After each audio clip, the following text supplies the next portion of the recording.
Hello बच्चों, आज हम लोग प्रश्नावली 1.3 का पहला और दूसरा प्रश्न सॉल्व करेंगे।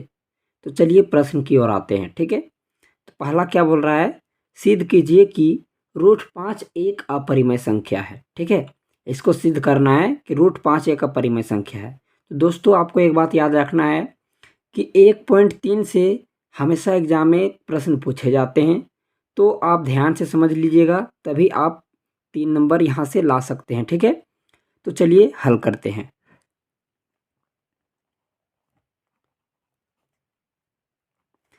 अब जब इसको परिमेय संख्या अपरिमेय संख्या में सिद्ध करना है, तो क्या करना पड़ेगा, हमें इसके विपरीत मान के चलना पड़ेगा। ठीक है, ये अगर अपरिमेय संख्या सिद्ध करना है तो परिमेय संख्या मान के चलेंगे, तभी अगर वो विरोधाभास प्रकट करेगा तो क्या होगा, ये अपरिमेय संख्या सिद्ध हो जाएगा। ठीक है, तो क्या करेंगे, मान लेंगे। ठीक है, माना रूट 5 एक परिमेय संख्या है।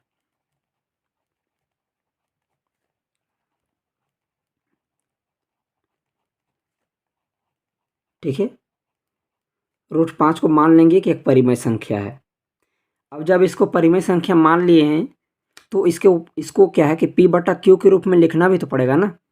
तो रूट 5 इक्वल टू लिख देंगे पी बटे क्यू। ठीक है, अब जब पी बटे क्यू लिखें तो यहाँ कुछ नियम होते हैं। क्या होते हैं, लिखना पड़ेगा, चूंकि पी व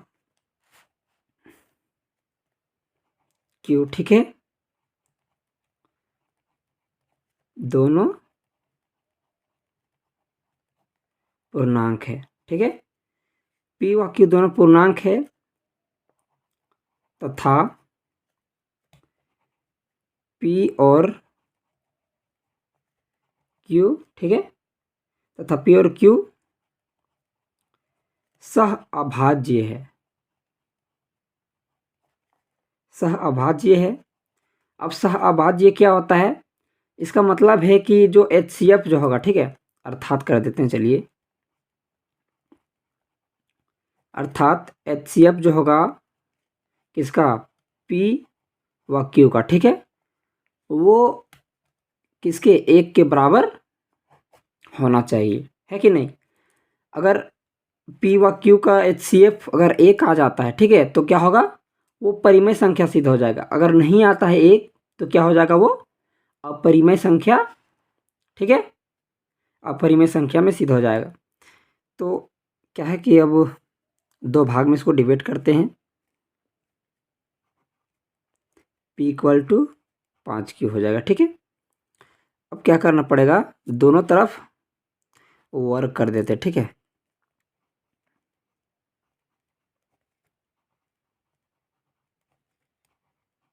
दोनों तरफ वर्ग करने पर, अब दोनों तरफ वर्ग करेंगे, देखिए क्या हो जाएगा, देखिए P का वर्ग इक्वल टू 5Q का वर्ग, है कि नहीं। अब जब ये हो गया तो देखिए क्या हो जाएगा,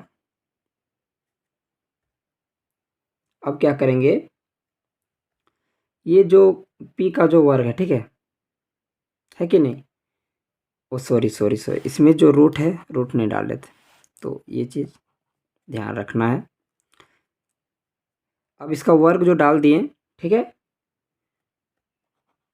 तो क्या हो जाएगा, ये देखिए क्यू का तो वर्ग निकल रहा है, ठीक है, लेकिन रूट जो है वर्ग के बराबर होता है, पता है आपको, तो रूट कट जाएगा तो क्या बच जाएगा, सिर्फ 5 बच जाएगा। ठीक है, तो इसको हम लोग क्या है कि समीकरण 1 मान लेंगे। ठीक है, अब क्या है, देखिए लिख देंगे यहाँ, चूंकि पी स्क्वायर कोमा क्या है, 5 से विभाजित है। ठीक है कि नहीं, पी स्क्वायर 5 से विभाजित है, मतलब क्या है कि इसको अगर इधर लाएंगे, देखिए गुणा में इधर आएगा तो भागा में बन जाएगा, यानी पी स्क्वायर के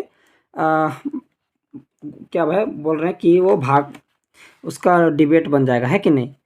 तो जब ये पी स्क्वायर का विभाजित कर रहा है तो क्या होगा, इसलिए क्या होगा, पी भी, ठीक है, P भी 5 से विभाजित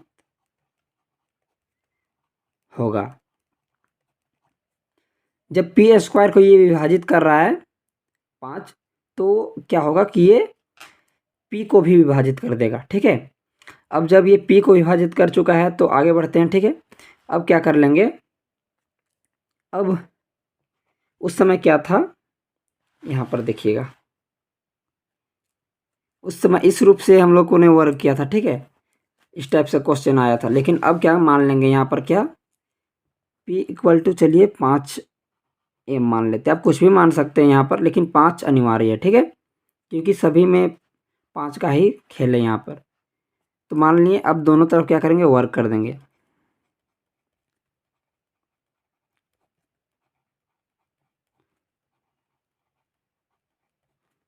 दोनों तरफ वर्क करने पर, ठीक है, अब जब वर्क करेंगे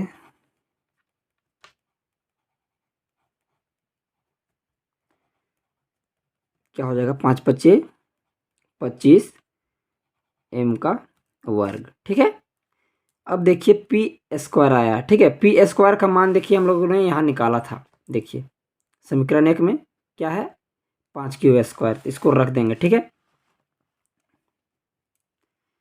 क्या हो जाएगा, 5q² इक्वल टू 25m², या चुकी करके लिख देंगे। समीकरण 1 में दिया है। ठीक है, ये चीज़ क्या है, समीकरण 1 में दे रखा है। अब आगे चलते हैं। देखिए P जो है, यहाँ पर एक बार देख लीजिए, P जो है क्या है, Q का गुणांक है, Q² का। ठीक है, तो उधर जाके क्या बन जाएगा, डिवाइड हो जाएगा। ठीक है, sorry, Q² equal to 25m² बट्टे 5 कट जाएगा। Q² इक्वल टू क्या हो जाएगा, 5m²। तो देखिए क्या है कि ये इधर जाके क्या हो जाएगा, फिर से डिवाइड कर देगा। तो यहाँ लिख देंगे फिर से, चूँकि Q² 5 से क्या है, विभाजित है। ठीक है, तो क्या हो जाएगा, Q भी 5 से विभाजित होगा। ठीक है, ये चीज़ हम लोगों ने तो QP में ही सीख लिया था। ठीक है, तो क्या है कि दोनों में देखिए क्या मिल रहा है कि P को भी 5 विभाजित कर रहा है और Q को भी विभाजित कर रहा है। ठीक है, इसलिए लिख देंगे यहाँ, चूँकि क्या लिखेंगे, यहाँ पर समझना पड़ेगा क्या कि जो P और Q है, ठीक है, क्या है, P व Q दोनों 5 से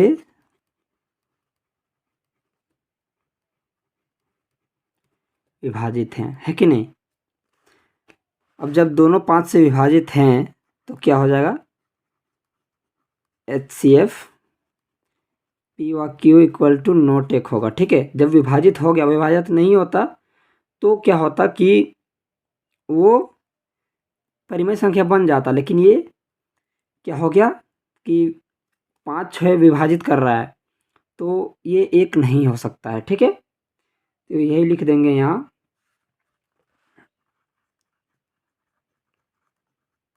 अर्थात हमारी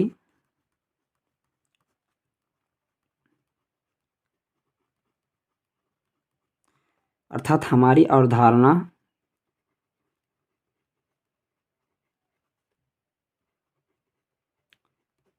विरोधाभास प्रकट करती है। ठीक है,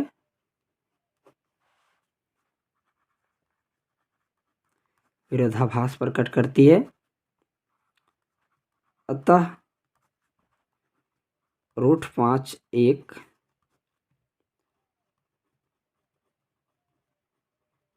अपरिमेय संख्या है। ठीक है,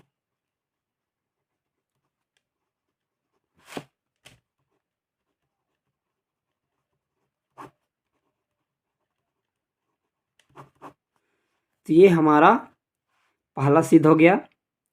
अब आते हैं दूसरा प्रश्न में। ठीक है, देखिए दूसरा प्रश्न क्या है।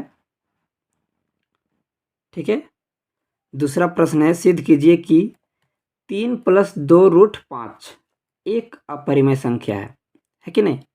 अब इसको हल करते हैं।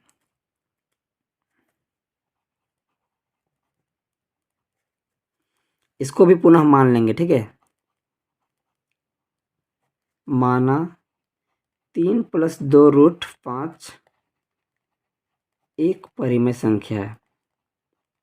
विपरीत मान के चलेंगे तभी मेरा हल हो सकता है। ठीक है,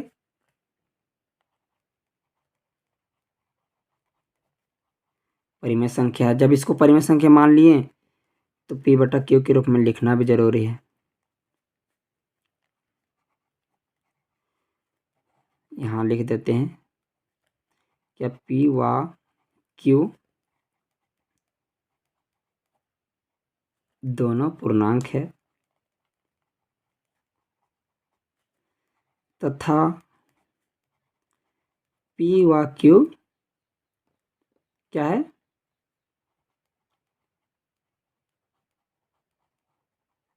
सहअभाज्य है। ठीक है,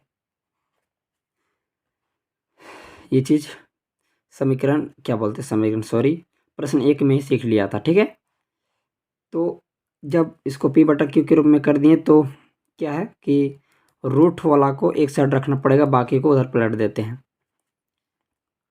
क्या हो जाएगा, देखिए प्लस में उधर जाके क्या हो जाएगा, माइनस में हो जाएगा। ठीक है, 2√5 इक्वल टू क्या हो जाएगा, P/Q -3 है कि नहीं।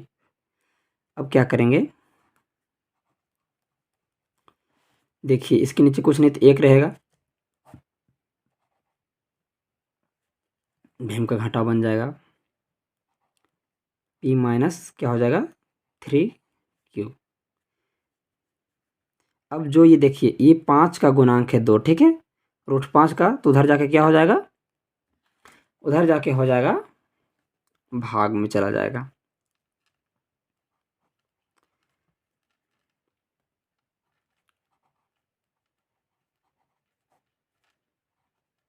बट्टे क्या हो जाएगा 2Q हो जाएगा। ठीक है, तो देखिए √5 एक तरफ हो गया और ये सब एक तरफ हो गया, तो क्या देखिए ये क्या है, ये पूरा डिजिट क्या है, ये एक परिमेय संख्या है। ठीक है, लेकिन ये एक अपरिमेय संख्या है, लेकिन हमको यहाँ दर्शाना पड़ेगा कि चूंकि P-3Q/2Q एक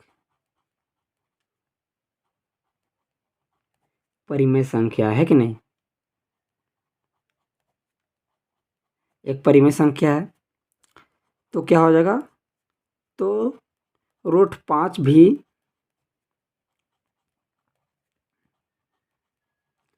परिमेय संख्या होना चाहिए। ठीक है,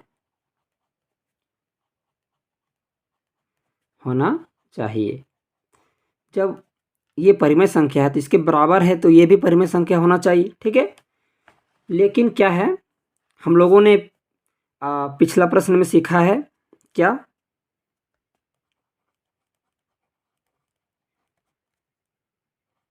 लेकिन हम जानते हैं। ठीक है, क्या जानते हैं, अभी हम लोगों ने देखा था कि √5 एक अपरिमेय संख्या है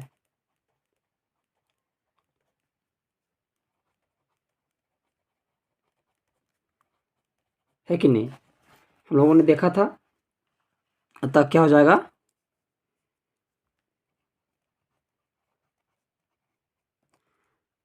अर्थात हमारी अवधारणा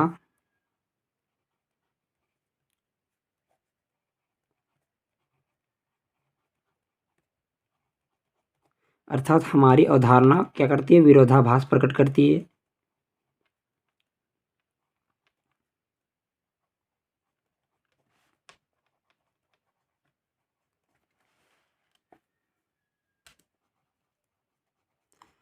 विरोधाभास प्रकट करती है। अतः क्या हो जाएगा, 3 + 2√5 एक क्या है, अपरिमेय संख्या है।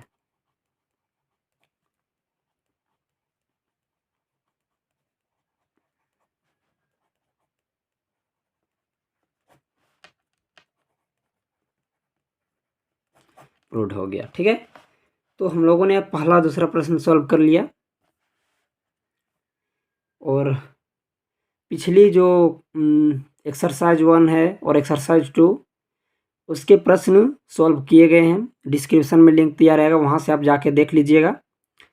और किसी तरह का अगर डाउट होता है तो कमेंट ज़रूर कीजिएगा, ताकि मैं आप लोगों को बेहतरीन तरीक़े से समझा सकूं। ठीक है, ताकि आप एग्ज़ाम में अच्छे मार्क्स ला सकें। तो मिलते हैं नेक्स्ट वीडियो में, तब तक के लिए धन्यवाद।